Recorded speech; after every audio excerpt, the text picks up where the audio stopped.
Atlas ULA Atlas facilities in Denver, Colorado on a Russian-built Antonov aircraft. Both the Atlas and the Centaur arrived at Kennedy Space Center in the March timeframe in preparation for an early May launch window. The Antonov opens from the front of the aircraft, and the launch vehicle components arrive and are rolled off and taken over to the Atlas Spaceflight Operations Center here on Cape Canaveral Air Force Station. The flight elements of the Atlas and Centaur arrive separately. First, the Centaur arrives for processing horizontally, and next the Atlas arrives.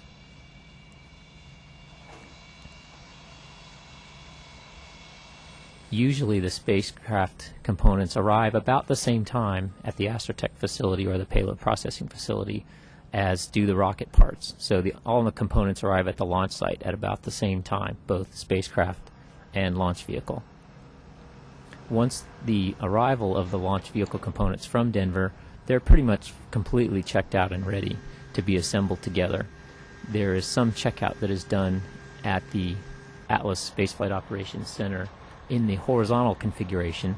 Then the Atlas and the Centaur are hooked together and tested electrically before they're taken out to the vertical integration facility. This is the Atlas here. It's roughly 34 feet long and weighs approximately 2,000 kilograms empty. That's why LCROSS is using it as part of its impactor. And then this is, you can see the Atlas, or the first stage of the booster, arriving.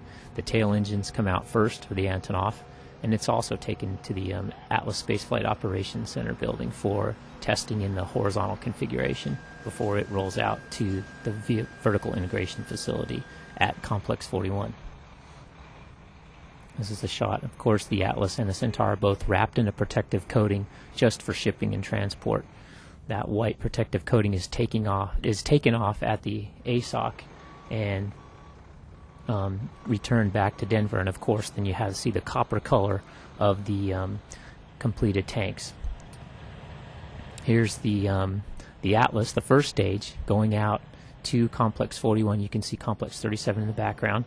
And here's a view looking south as actually this is the Centaur coming up the road for erection into the vertical integration facility. You can see the doors are open at the vertical integration facility, and the mobile launch platform is sitting inside the vertical integration facility awaiting the rocket components to be erected on top of it.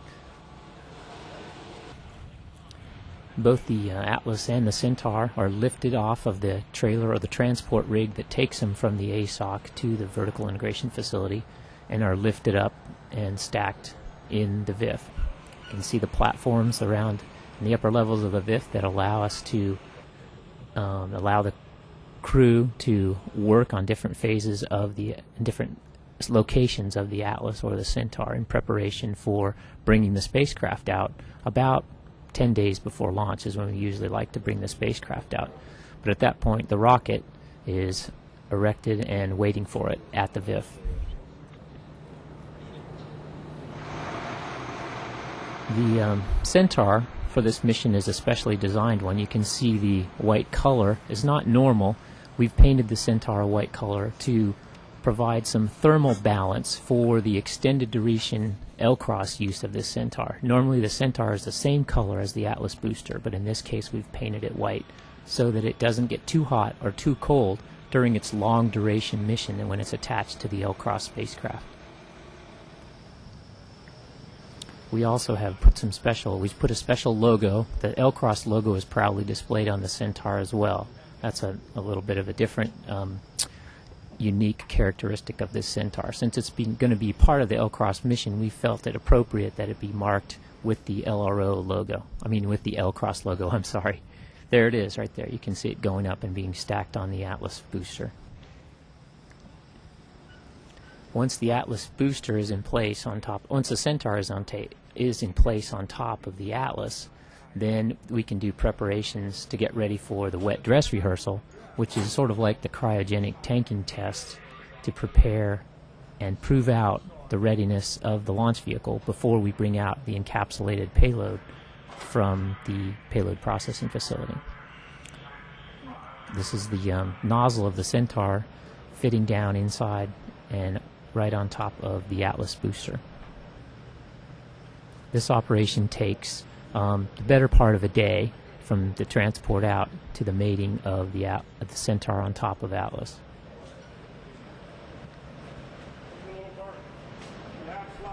The Launch Services Program has a team of people in Denver that monitors the building and the testing of the Atlas and the Centaur before it even arrives here at the Cape.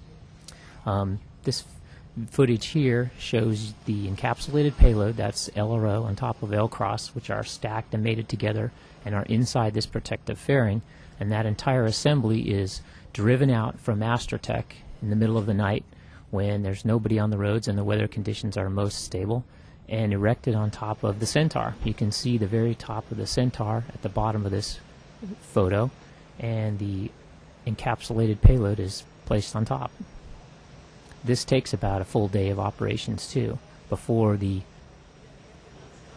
fairing is fully mated and fastened down onto this boat tail assembly, which is the top of the Centaur.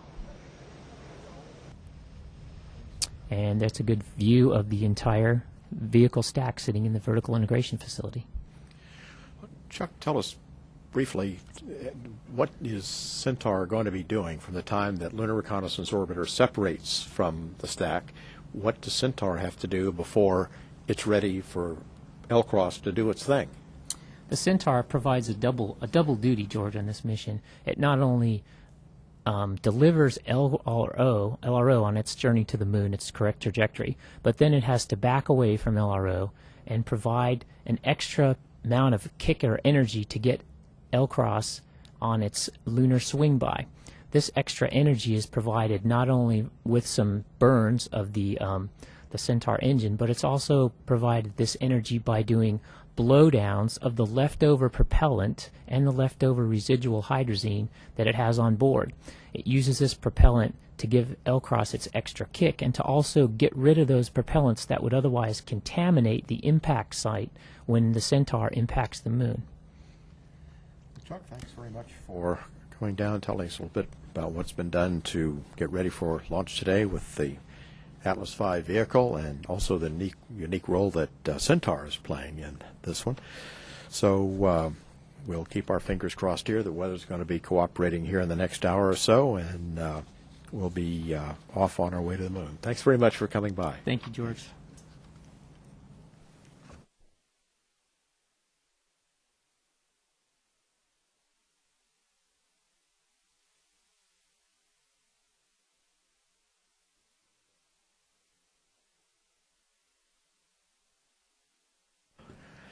This is Atlas Launch Control at launch minus 48 minutes, 24 seconds and counting.